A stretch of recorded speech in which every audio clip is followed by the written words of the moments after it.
Okay, we're going to now talk about special points on the unit circle. And these are going to play a big role in the trigonometry we're going to do, because the actual coordinates in the ordered pairs are going to form the value of the trigonometric functions. Okay, so first on each of these, why don't you pause the video, okay, draw this out, pause the video, draw it out, and then put the radians that are going to exist, and you have this point as well, right?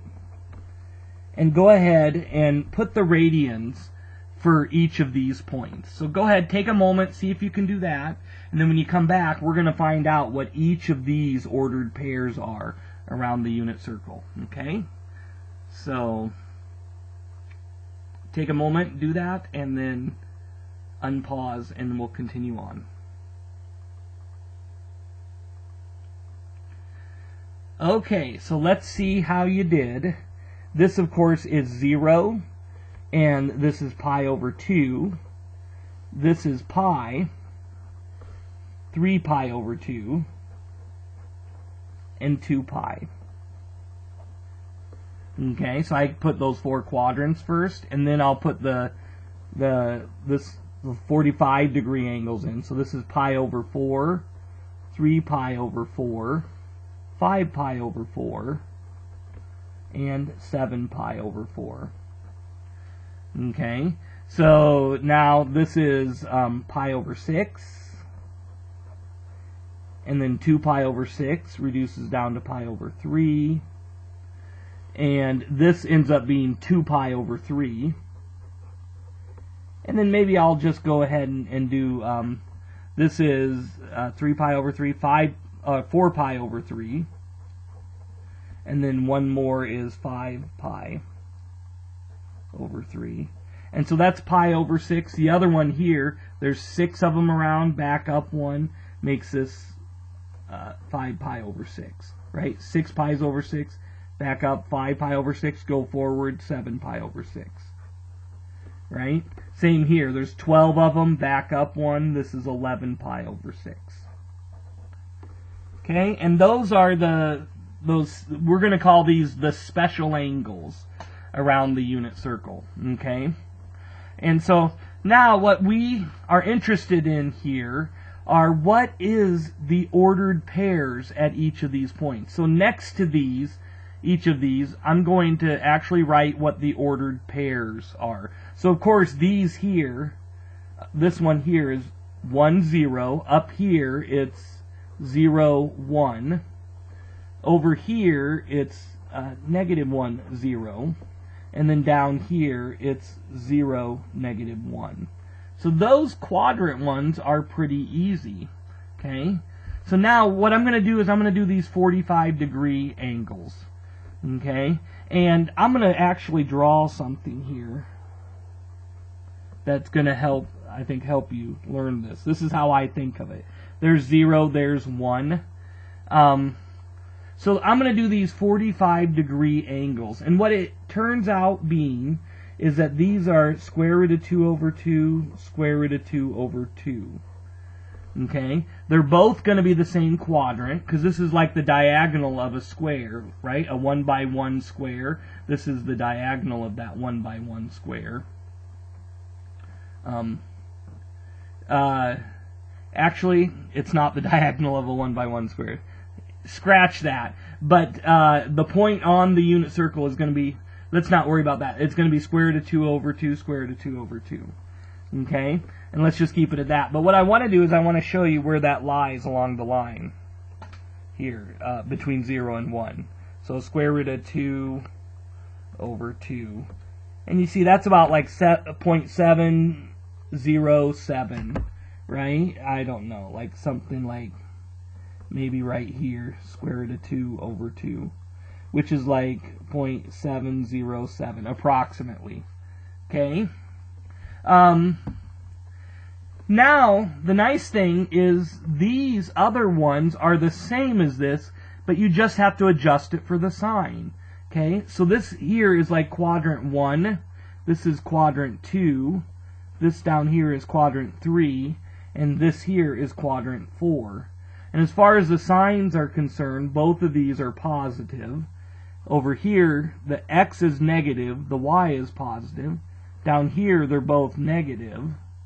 And over here, the x is positive and the y is negative, right? So over here, it's the same ordered pair because these curves are, the circle is symmetrical around the circle, or the points around the circle are symmetrical.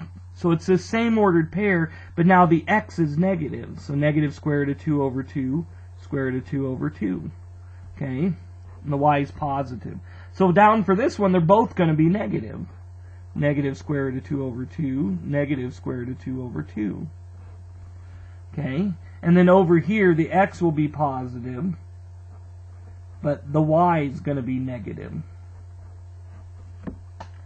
See that? And then down here, you're back to 1, 0. So notice you've already got 1, 2, 3, 4, 5, 6, 7, 8 points around the unit circle, but you really didn't have to memorize those quadrants. Those are obvious. And then you just memorize square root of 2 over 2, square root of 2 over 2, that they're both the same, and what they are is the square root of 2 over 2. And now all of a sudden you have 8 points around the unit circle. Okay? So now, what about these 2 points? Well, for the pi over 6, we get square root of 3 over 2, 1/2. Okay? And up here, you're just switching those around. You get 1/2 square root of 3 over 2. Like that. Okay? Now what I want to do is I just want to show you 1/2 is like halfway between, right? 1/2. And that's like 0.5 here. But what about, where's square root of 3 over 2 lie? So square root of 3 over 2 is like 0.866, right? So it's a lot closer here. Square root of 3 over 2, it's like 0.866. Okay, so these are like the measurements of all of these. Okay, and so you can kind of think you're rising up, right?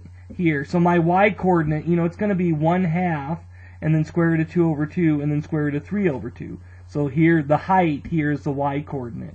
So I'm at 1/2. See, if I bring that over, that's 1/2. If I go up here, that's the square root of 2 over 2. If I go all the way up here, that's the square root of 3 over 2. Okay? Or the x coordinate, right? If I raise this up, so actually another way of thinking about this is if I raise this up and drop it down, that's clearly the square root of 3 over 2, not the 1/2. Right? So I know that the x coordinate is square root of 3 over 2 and the y coordinate is going to be 1/2. Or if I raise it, go all the way up to the pi over 3 angle and drop it down, that's clearly the 1/2, and this one is the square root of 3 over 2. Do you get what I'm saying?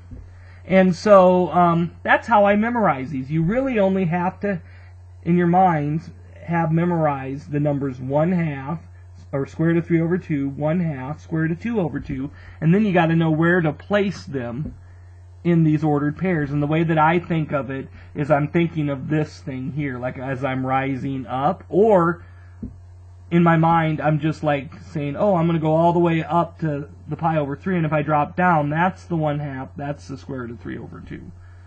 Okay? So this is how I know those points. In my mind, I'm always looking, I'm raising it up, dropping it down. This one's easy because it's always square root of 2 over 2. Okay? But the other ones, so I don't even know if I've ever fully memorized that. I just kind of know as it goes around the circle. That's how I know. Now the nice thing, of course, is all of these are the same as the ones in this quadrant, right? Except you adjust for sign. So this one is like this one. So the 2 pi over 3 is like this pi over 3. But now I'm going to have negative 1/2 positive square root of 3 over 2. And then this one down here will be like the pi over 6.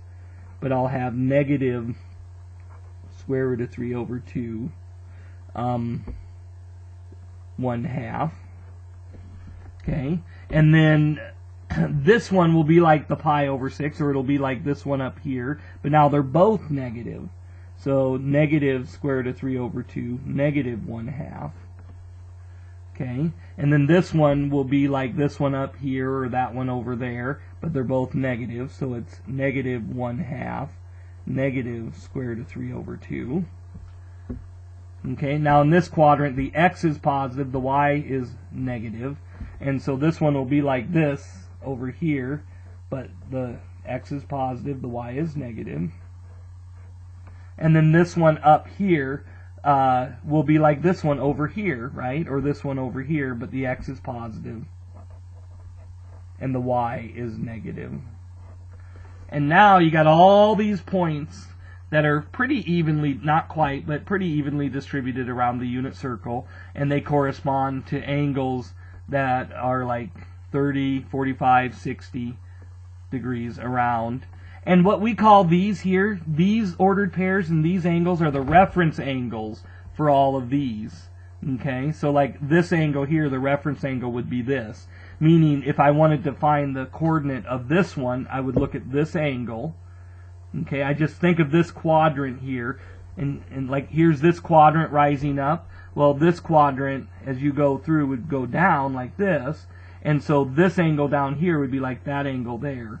Or this angle down here would be like this angle there, or this angle here is that angle there. Or same for here, like I go up here, down there, so this is the reference angle for that. Or this one here, this would be the reference angle for that. Or this one here, this would be the reference angle for that. Or right here, it's like I'm going back, like I'm going up here, I'd be going, these two are reference angles, those two are reference angles, those two are reference angles. And so if you have this memorized, then you just know, oh, you know what the point is here, and then you adjust for the sign. Okay? And so what you got to do is you got to get really familiar with this unit circle if you want to do this trig stuff. And then also these ordered pairs on that unit circle. And when you do that, you're going to be able to do a lot of trig. And you're going to be doing it in terms of radians. And you are going to need to be able to do things in terms of radians in order to do calculus, because we do it in terms of radians. So, okay, so in the next video, we are going to define the trigonometric functions. And we're going to use this unit circle. We're going to use the unit circle to define those. So it'll be a little bit different than the way that you the way that you defined them when you did right triangles. But you will get, for at least for the quadrant from 0 to 90 degrees, you will get the same trig values as you would have gotten in the triangle trig. Because notice, triangle trig is just the angles only go from 0 to 90 degrees, not including 0, not including 90 degrees. So you're kind of doing trig in this one quadrant, okay? But unit circle trig, you're doing trig around the unit circle, and the angle can be any real number, positive or negative, right? And the other thing is with right triangle, it's static. You got the triangle in a structure or in some measurement, and it doesn't move. Well, here you have rotation, so you got this spinning around one direction, another direction, stopping at a certain point. And so this is the sort of trig that gets used in science, in electricity, in quantum mechanics, or whatever it is. This is a much, much more applicable version of trigonometry that plays an important role in many, many areas of science.